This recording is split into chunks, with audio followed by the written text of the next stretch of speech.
tahu nggak Nis? Apa tuh? Pas hari Jumat kemarin nih aku bagi-bagi berkah buat orang-orang yang Jumatan di sekitar masjid rumah aku. Kamu kapan nih mau join sama aku? Aku sih udah, cuman aku nggak bilang-bilang aja. Ih, padahal mah diposting juga di sosial media tuh di TikTok biar orang-orang tuh pada termotivasi gitu untuk melakukan kebaikan yang sama. Tapi kalau misalkan diposting kayak gitu tuh, itu tuh bakal menimbulkan penyakit hati nggak sih?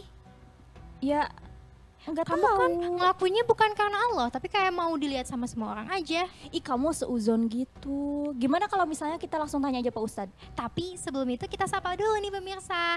Halo pemirsa, kembali lagi bersama kita di Fajar Berkah, pasti berkah. Nah, pemirsa, buat pemirsa yang mau tanya-tanya, hubungin kami di 0813 9447 7912. Nah, kalau gitu kita langsung tanya aja ke Pak Ustadz ya. Boleh, mangga Pak Baik, Ustadz. jadi salah satu penyakit hati adalah ria. Apa itu ria? Ria adalah beribadah, melakukan sesuatu ibadah, dasarnya bukan karena mengharap ridho Allah Subhanahu wa Ta'ala. Berarti mengharap apa? Bisa mengharap pujian dari manusia, bisa jadi mengharap ada sesuatu hal di luar ridho Allah yang dituju. Indikatornya adalah seseorang itu ikhlas atau tidak, maka ketika dia sendiri, apakah persis melakukan hal yang sama? Ketika tidak ada orang yang melihat, apakah melakukan hal yang sama? Itulah indikator dari ikhlas. Karena ikhlas itu dia berbuat, dia beribadah semata mengharap ridho Allah. Contoh misalnya, ketika ada calon mertua Aduh, ke masjid, sholatnya rajin. Tapi ketika nggak ada calon mertua, dia gimana? Dia nggak ke masjid. iya. Berarti tadi ke masjidnya itu karena Allah atau karena sesuatu selain Karena Allah? sesuatu. Itulah iya. Termasuk tadi, sekarang banyak aktivitas gerakan sedekah Jumat atau Jumat berkah. Ah, Itu bagus, hanya hati-hati tadi jangan sampai niat kita yang baik tadi lillahi ta'ala dirusak oleh hal-hal yang sifatnya ingin dipuji. Ingin dipuji oleh manusia. Indikatornya adalah kalau ada yang muji makin semangat, kalau tidak ada yang muji makin lemes. Itu hati karena bisa jadi itu adalah Iya. Berarti Ustadz kalau misalkan kita mengaji nih, terus di depan banyak orang, terus kita tuh pingin dipuji sama orang, itu tuh berarti ria juga ya Pak Ustadz? bukan hanya ngaji. Bukan hanya Contoh ngaji. ini misalnya ada seorang imam, suaranya bagus. Ketika dia imam, dia bacaannya yang panjang dan indah. Tapi ketika sendiri, bacanya yang pendek-pendek. Artinya termasuk juga ngaji. Indikatornya adalah bahwa dia itu melakukan sesuatu karena ada yang dituju selain ridho. ridho Allah. Kalau lagi Allah. ada banyak orang ngaji, biar kelihatan jadi orang soleh. Tapi ketika sendiri nggak ada orang, dia ternyata nggak ngaji. Itulah khawatir yang tadi itu yang dia lakukan itu adalah ria. Iya. Nah Pak Ustadz, ngomong-ngomong tentang ria, gimana nih caranya supaya kita tuh terhindar dari ria? Kan biasanya susah ya Pak Ustadz. Manusia tuh selalu ingin aja dipuji, entah itu sama teman, tetangga, atau keluarga. Nah gimana sih cara untuk kayak menghindar dari ria itu? Baik, yang pertama tentu ini adalah dasarnya keimanan. Keimanan kita kepada Allah Subhanahu wa Ta'ala. Yang berikutnya, selain keimanan, kita harus meyakini bahwa Allah mengetahui apa yang kita ucapkan dan apa yang kita lakukan. Dengan begitu maka apapun tindakan kita, ucapan kita itu Allah mengetahuinya.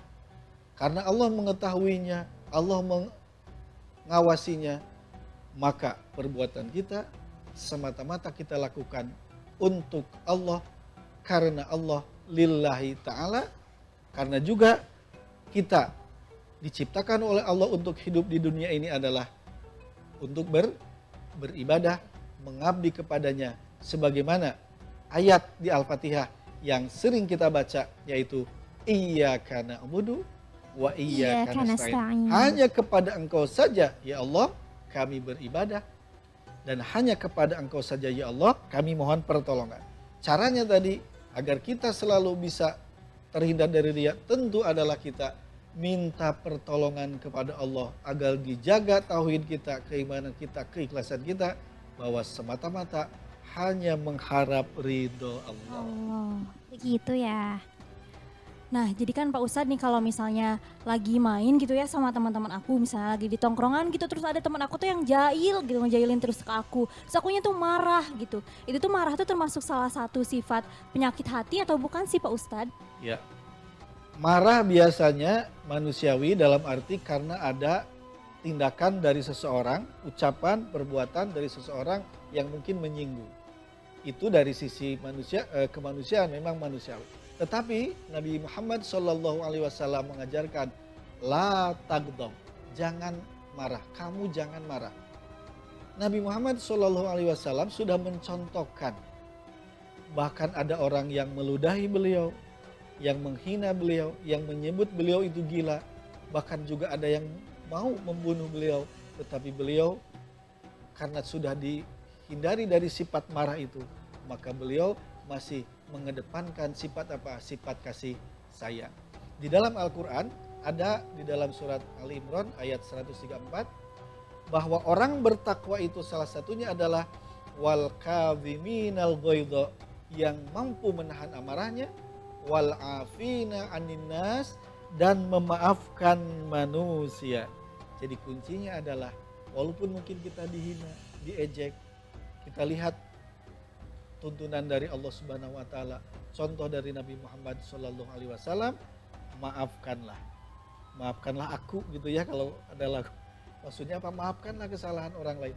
Memang ini tidak mudah. Ini tidak mudah untuk dilakukan, tetapi apa? Lagi-lagi tadi, ya Allah berikanlah kami kekuatan agar kami bisa menahan marah dan agar kami bisa memaafkan manusia. Oh begitu ya Pak Ustadz, tapi akhir-akhir ini juga aku sering marah Pak Ustadz. Apakah itu hati aku yang keras atau bagaimana Pak Ustadz itu? Lagi-lagi kembali ketika kita misalnya marah, ketika dalam keadaan berdiri, maka rubah posisi, duduklah. Jadi ketika kita lagi marah, berdiri, marah, duduk. Ketika duduk, berbaring. Atau ketika duduk juga apa? Kita ambil air wudhu. Kita ambil air wudhu dan langsung apa? Langsung bisa sholat, memohon pertolongan kepada Allah, atau selalu apa? Selalu berzikir. Karena lagi-lagi tadi, kenapa marah? Karena ada si khannas yang mempengaruhi. Si khannas itu, setan yang ada dalam hati kita masing-masing itu akan mempengaruhi orang ketika orang itu lalai dari mengingat kepada Allah. Bisa jadi kita tadi lalai. Makanya agar si khannas ini tidak mempengaruhi kita, agar kita bisa mengendalikan diri, makanya selalu ingat kepada Allah. Berzikir di setiap saat. Agar apapun yang menimpa kita, semoga Allah memberikan pertolongan, termasuk dalam hal ini memaafkan manusia, dan akhirnya kita bisa mengendalikan diri. Karena kalau sudah marah, apa yang akan terjadi? Apalagi kalau sudah kita ucapkan, Ya tuh. maka ucapan itu tidak akan terkontrol. Karena apa? Sepintar apapun orang, kalau sudah marah, maka akalnya sudah tidak berfungsi. Dominannya adalah nafsu. Bisa jadi nanti akan keluar kata-kata yang dampaknya dahsyat, bisa menghancurkan persahabatan. Bahkan energi negatif dari ucapan itu akan kembali lagi kepada kita. Na'udzubillah min dzalik. Jadi hati-hati ketika marah, jangan sampai terucap kata-kata. Makanya Nabi tuntunannya ketika duduk, ketika berdiri, duduk. Ketika duduk, berbaring. Atau apa? Ambil air wudhu, lalu beristighfar, berzikir kepada Allah Subhanahu wa ta'ala. Ya astagfirullah. Tuh udah Rin, gak usah marah-marah lagi abis ini. Ngeri banget kan tadi Iya, efeknya. apalagi, oh iya Pak Ustadz, ada satu lagi nih. Kalau misalkan kita sering marah kayak gini nih, kayak pemirsa di rumah itu tuh ada apa ya, berpengaruh ke perilaku sehari-hari, terus azab apa nanti Ustadz yang akan Ngeri banget ngomonginnya azab. Kita kalau melihat orang yang senyum, enak nggak? enak banget Pak Ustadz. Karena kan bawaannya ada teduh, menenteramkan. Tapi sebaliknya, ketika kita melihat orang yang marah, Anggap aja misalnya di TV, di film, di sinetron. Kalau dia karakternya protagonis, antagonis, marah, sebel nggak kita? Sebel banget. Artinya orang yang marah itu akan tidak disukai oleh banyak orang. Akan tidak disukai karena marah itu datangnya dari hati akan muncul di wajah, kan nggak enak lihat orang yang marah. Selain Betul. muncul di wajah, akan muncul di ucapan dan akan muncul di tindakan. Dia stabilitas emosinya tidak akan terganggu terus. Jadi mungkin kalau ditensi, gimana tensinya kira-kira orang Tinggi marah? banget itu Ustaz. Darah tinggi ya Pak Darah Ustaz. tinggi. Khawatir apa? Coba aja lihat orang yang cepat marah. Biasanya apa? Tensinya naik, mungkin jantung juga, mungkin apa? Ya akan dapat sesuatu yang negatif. Karena marah itu merusak sistem, mungkin kalau kata dokter apa? Merusak sistem apa? Imunitas. Imunitas. Berarti bukan cuman hanya kepada spiritual atau kayak ketindakan kita, tapi juga ke penyakit mental ya Pak Ustaz. Ke penyakit Jiwa juga. jiwa juga. Bawaan orang marah itu apa? Orang melihat sedikit aja apa? Langsung melotot. Padahal mungkin ada orang itu kagum. Jadi akan banyak temen nggak kalau orang marah? Enggak. Enggak. Karena nggak akan berani mendekati orang yang bawaannya marah. Jadi marah itu selain berdampak kepada kondisi psikologis, juga kepada kondisi jasmani, dan juga kepada kondisi sosial, tidak akan banyak teman orang yang pemarah. Wah, subhanallah sekali ya Teteh ya. Gimana nih pemirsa di rumah? Banyak kan ilmu yang bisa kita dapat di program ini.